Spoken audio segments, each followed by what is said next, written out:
শুরু হয়ে গেছে রমজান মাস। মুসলিমদের জন্য এই মাসটি সবচেয়ে পবিত্র দিন দিয়ে তৈরি। এই মাসে সুস্থ থাকা অতীব জরুরি। রমজানে কিভাবে ও কি খাবার গ্রহণ করলে স্বাস্থ্য ভালো থাকবে তা নিয়ে সবার কথার এই বিশেষ আয়োজনে আপনাদের সাথে আছি আমি, সাবরিনা জলিল। রমাদান মোবারক। রমজানে আপনারা কিভাবে স্বাস্থ্যসম্মত খাবার খাবেন? অন্যদিনে আমরা 5 বার যতটুকু খাই, রমজানের সময় সেই পরিমাণ খাবার খেতে হবে। এর বেশি নয়, আবার কমও নয়। তাহলেই পুরো রমজান মাস সুস্থ থাকা যাবে। রোজার সময় 3 বেলার খাবার হলো ইফতার, সন্ধ্যারাত ও সেহরি। রোজার প্রধান আকর্ষণই হলো ইফতার। সামর্থ্য অনুযায়ী মানুষ ইফতারের আয়োজন করে থাকে।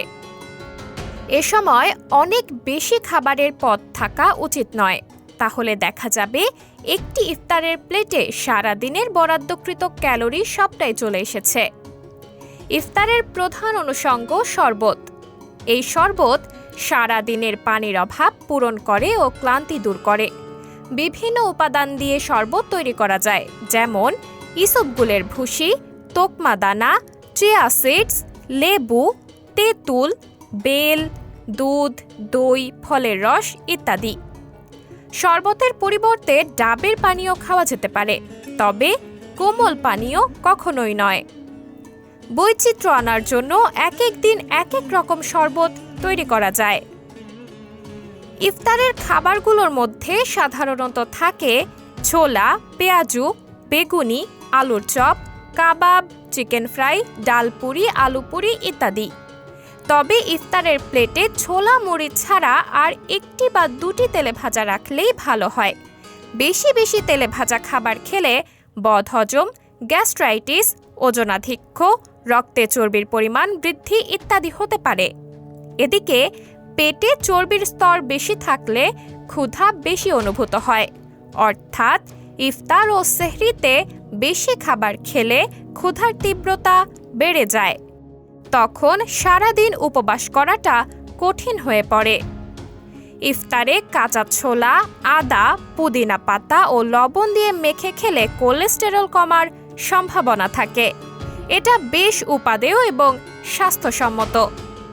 ইফতারের পরিমাণ হবে অন্য দিনের সকালের সমপরিমাণ। ইফতার হবে রুচিকর ও স্বাস্থ্যকর। এরপরেই আসে সন্ধ্যারাতের খাবার। এ সময় হালকা খাবারই ভালো। তরকারিতে থাকবে হালকা মশলা, ডাল বাদ দিলে ক্ষতি নেই। এ সময়ের খাবারের পরিমাণ হবে অন্য দিনের রাতের খাবারের সমপরিমাণ। সেহরি। ইফতারের মতো খুবই গুরুত্বপূর্ণ হলো সেহরির খাবার, তবে খুব বেশি পরিমাণে না খাওয়াই ভালো। আবার গুরুপাক খাবার খেলেও সারাদিনে সমস্যা হতে পারে। অনেকে আবার আলসেমির জন্য সেহরি একেবারেই বাদ দিয়ে দেন অথবা খুবই কম খেয়ে থাকেন। সবই খারাপ। এ সময় খেতে হবে ভাত বা রুটি, মাছ, মাংস, ডিম, ডাল, সবজি, দুধ বা দই। ভাত রুটি ছাড়াও খাওয়া যাবে পরোটা, পাউরুটি, টোস্ট, দুধ, সেমাই, দুধ, ভাত, কলা ইত্যাদি। সেহরির খাবার হবে অন্য দিনের দুপুরের খাবারের সমপরিমাণ।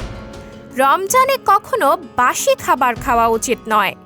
পানি শূন্যতা রোধ করার জন্য পানির পরিমাণ সঠিক মাত্রায় খেতে হবে।